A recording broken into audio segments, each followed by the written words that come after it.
how my day started yesterday. So I'm in the barn, 7 in the morning, mucking the stalls. Yes. And, when it's that cold in the 20s, their horse poo just turns into hockey pucks. They're just little fudgesicles is what they are. So I'm in there cleaning, and then I see Paul go up the driveway and leave and go to the nursery, right? So, and then I see his car come back down the driveway like half an hour later. Okay. And drives right up to the barn, and I'm thinking, oh, what's going on? Because that means something's going on. Mm-hmm. And he gets out of the car, and he says, you have an extra halter and lead rope? And I said, why? And he said, somebody dumped a horse up at the nursery.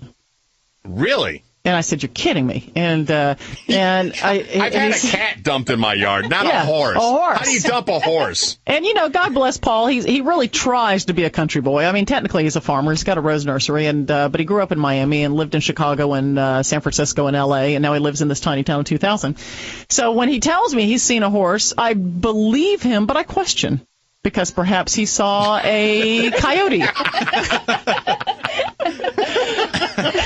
So he doesn't really know all his animals. I think he knows what a horse looks like. Well, you'd think, since I've got 4 of them on my property. Exactly. He actually takes care of them when you're sick. Every now and then. Right. So I said, okay, you need a halter and lead rope. And I said, how big is it? Because I've got halters of different sizes. And you don't want one that's too small that won't fasten around his head.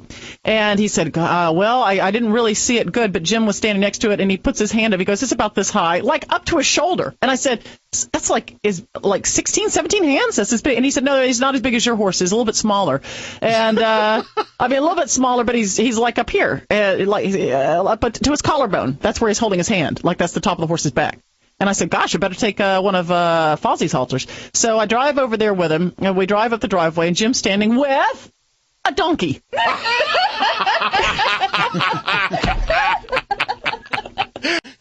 So it's this little, it actually, I'm mistaken because it turned out to be a miniature mule because it was chestnut colored, sorrel, red. Yeah, it's small. If you're measuring in hands, it's like 10 hands tall. Okay. I mean, it's tiny. It doesn't even go, his back doesn't even go up to my hip. And I'm looking at Paul like, this, okay, all right, fine. Are you telling me you own a mule now? I own a mule. Oh, man. So, but the thing is... Take a mic out there and interview the mule. You needed another large animal. What are you going to do with it? What are you going to do with it? Like you need a child. So we called the Humane Society and we took photographs of it showing, how bad its feet were. And, it's like $300 in vet and blacksmith bills immediately right off the bat. But he's we need lost and found posters. Put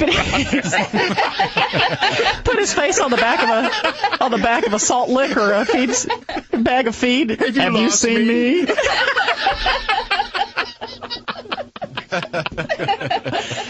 And the poor little thing. And the vet, I said, well, how old do you think he is? The vet said he's somewhere in his mid-20s. Looked at his teeth. He's old. He's really old. And, and he's just so pitiful. So, yeah. Are you going to bring him home? Yeah, I'll bring him home. As soon as his blood tests come back where he doesn't have anything, Yeah. And I thought he could live with Moose right behind the shack, and then we could listen to him all the time. Right. Because they do that hee-haw thing all the time.